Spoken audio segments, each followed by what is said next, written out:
bom dia, dia 4 de outubro, vamos começar a semana hoje, segunda-feira aqui. Bom, nos Estados Unidos os índices futuros agora caem levemente, por volta de 0,3%, e hoje tem o pedido de bens duráveis e encomendas à indústria por lá. Mas a semana mesmo que espera são os dados de trabalho do payroll na sexta-feira, que saem nos Estados Unidos e é o que dá o melhor termômetro para o mercado de trabalho. E por que isso hoje é importante? Porque um dos grandes pilares para quando o governo americano começará a subir a taxa de juros deles ou retirar os estímulos mensais, hoje em 120 bilhões de dólares, é determinado pelo mercado de trabalho. Eu sigo achando que ainda eles demorarão para fazer esse movimento, mas de qualquer maneira é sempre importante ir seguindo, tá? Outra discussão importante por lá é o aumento do teto da dívida nos Estados Unidos. A presidente da Câmara, Nancy Pelosi, vem fazendo uma pressão muito forte para que até 18 de outubro seja aprovado o aumento do teto de gastos, hoje em 28,4 trilhões de dólares, para que eles possam continuar gastando e que a máquina pública não dê um shutdown e eles dêem um eventual calote na sua dívida. É óbvio e natural que não é a primeira vez que isso acontece e que eles entram num acordo e aumentam o teto da dívida. Me parece uma distorção muito grande. Antigamente a gente vivia algo que quando a gente se endividava era um risco e hoje eles falam que é catastrófico não aumentar a dívida e continuar gastando sem limite. Mas enfim, mundo atual que eu particularmente tenho muita dificuldade em entender vários pontos. Bom, OPEP, Organização dos Países Exportadores e Produtores de Petróleo, se reúnem hoje em Londres para discutir se eles aumentam mais ainda a produção de petróleo, depois de julho que eles tinham acordado em aumentar em 400 mil barris de petróleo por dia. Por quê? Porque o preço do petróleo vem subindo e não só disso, mas de outros insumos de energia, como carvão, a própria gasolina, o gás. Então isso vem trazendo inflação na cadeia produtiva inteira no mundo todo. Não é gasolina cara no Brasil, isso é no mundo inteiro. Então os países exportadores e produtores liderados pela Rússia estão em discussão se aumentam mais do que eles tinham acordado na última reunião, justamente por conta dessa recuperação econômica agora pós-pandemia, para que isso impacte menos possível na cadeia produtiva pelo lado inflacionário no mundo todo, tá? Bom, na zona do euro, que também as bolsas caem agora nessa segunda-feira, e ainda com aquela versão a tudo isso que eu falei agora de crescimento global, até onde vai perdurar essa inflação, se a alta dos juros nos outros países virão e dificultará um pouco do crescimento da economia como um todo, da recuperação pós-pandemia, tá? Bom, saiu um dado também de inflação na Suíça. Eu falo porque para mim a Suíça é um exemplo de país em muitos aspectos.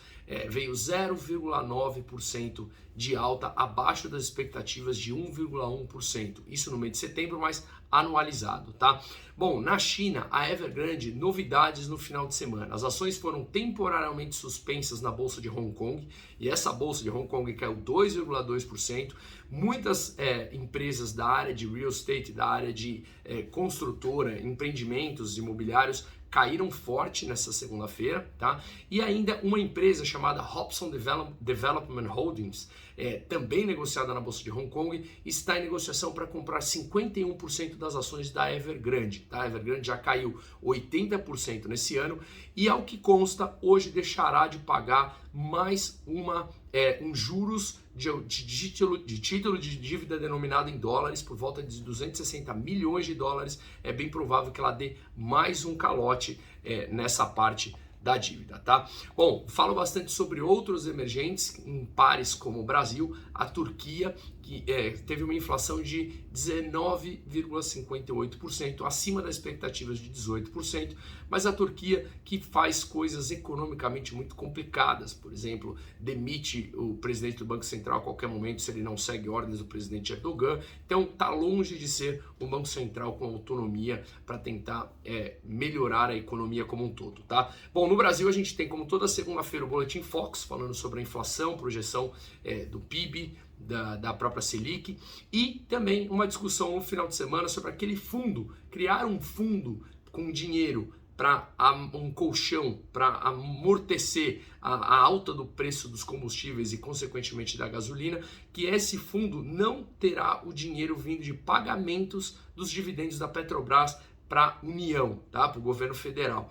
Por quê? Para não prejudicar até os outros acionistas com relação a isso. Mas esse dinheiro viria de outra fonte, mas o ponto é criar um colchão para que quando o petróleo suba, a Petrobras tenha que reajustar seus preços, como é feito no mundo todo, ela teria um colchão para usar esse dinheiro e não ter que subir o preço da gasolina, afetando a inflação que já vem alta, assim como no restante do mundo como um todo aqui no Brasil. A questão é até quando essa inflação vai perdurar. E no âmbito político, que afeta todo o econômico, a gente segue ainda na dificuldade do nosso teto de gasto encaixar aqui. Teremos a prorrogação do auxílio emergencial? Se sim, como vai caber dentro do teto? Tem que tirar outros gastos. Como vai ser o Auxílio Brasil, o antigo Bolsa Família? Será de R$300? Como caber ele dentro do teto de gastos? Sendo que a gente tem que aprovar ainda a PEC dos precatórios, que são os gastos que o governo tem que pagar e encaixar também dentro do teto de gastos, mas quais despesas vão sair para essas novas entrarem?